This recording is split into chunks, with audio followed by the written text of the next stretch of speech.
Teen pregnancy is still a social problem in our society today. 34% of young women become pregnant at least once before they reach the age of 20. This adds up to about 820,000 teen pregnancies a year. However, it's nearly impossible to gain an accurate approximation of teen pregnancy rates over time because not all pregnancies result in births.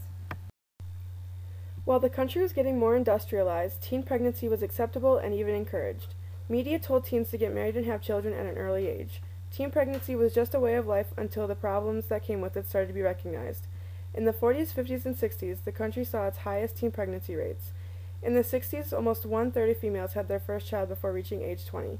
Stanley Hall, a psychologist at this time, concluded that teens were not mature enough to engage in sexual intercourse both physically and psychologically. This trend was reversed in the 70s, 80s, and 90s when young people started to delay marriage and use more birth control.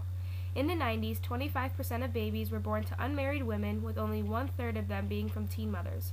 Before the 70s, women were more likely to give up their babies for adoption. As time went on, the adoption rates went down.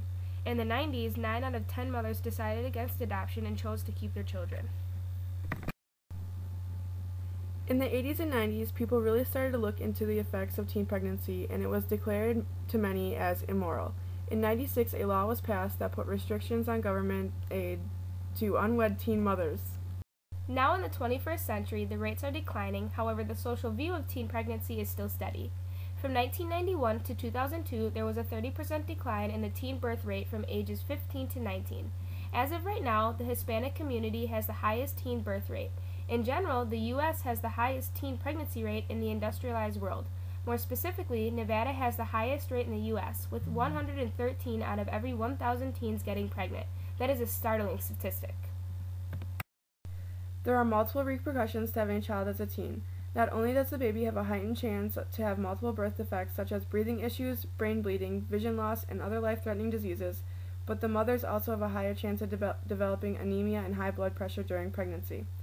This is largely because teen mothers are much less likely to get prenatal care for the child.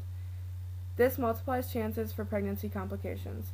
Not to mention, 25% of mothers under the age of 18 have their second child within 2 years of the first one. This can lead to serious economical and psychological issues in the mother's life. About 80% of unmarried teen mothers end up on welfare within 5 years of having a child because only 30% of these women will graduate high school. They are then expected to pay for diapers, childcare, formula, and multiple other things to provide for their child. Not only does this create an economical problem for the mother, but for the government as well. About $8 billion are spent a year on providing welfare for teen mothers. If more money was spent on prevention services, the government would save a lot of money on welfare. The psychological issues due to lack of social acceptance can be disabling. As many see this social problem as entirely unacceptable, the teen mother can experience isolation, guilt, stress, depression, and low self-esteem. All of this contributes to their lack of interest in their studies, which is why many don't finish high school. This limits their job opportunities, and many lose close ties with previous friends. As of lately, teen pregnancy has even become a political issue regarding abortion. It's been a huge debate of whether or not the government should pay for abortions or not. Some don't believe in taking government money for such a controversial issue.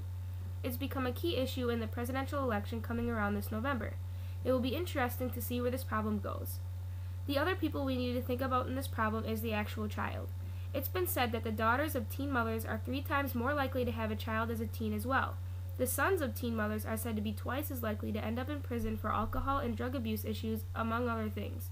Many think that having a baby with your loved one will keep them closer, but in reality, about 8 out of 10 fathers don't end up marrying the mother and are more often than not unable to pay for child support. Another point that one woman made was that she doesn't see teen pregnancy as being due to promiscuity, but actually due to poverty. Teens in America are actually not having as much sex as others in other countries. It's been proven that teens that are less privileged are 5% more likely to have a child than those with more privilege. Social inequality is leading to some teens feeling the necessity to get pregnant to find a purpose in life.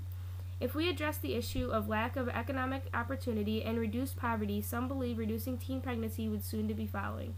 Another thing that may help reduce teen pregnancy is the display of teen pregnancy through the media. MTV, a TV station many teens watch, has a couple controversial shows on teen pregnancy and teen mothers. They were said to be created to help lower the teen pregnancy rate, but one side says it just glorifies the teen pregnancy aspect. One of the TV programs just shows the pregnancy side.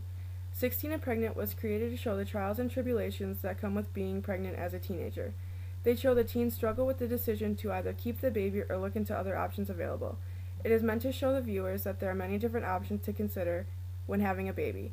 However, most people on the show keep their children, so people watching do not always see the other side.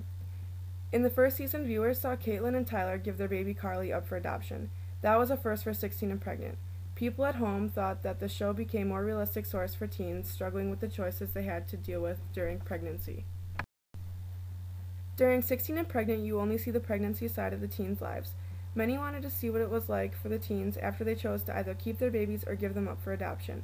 When MTV made Teen Mom, they took 4 girls from the original 16 and Pregnant and followed up on their lives.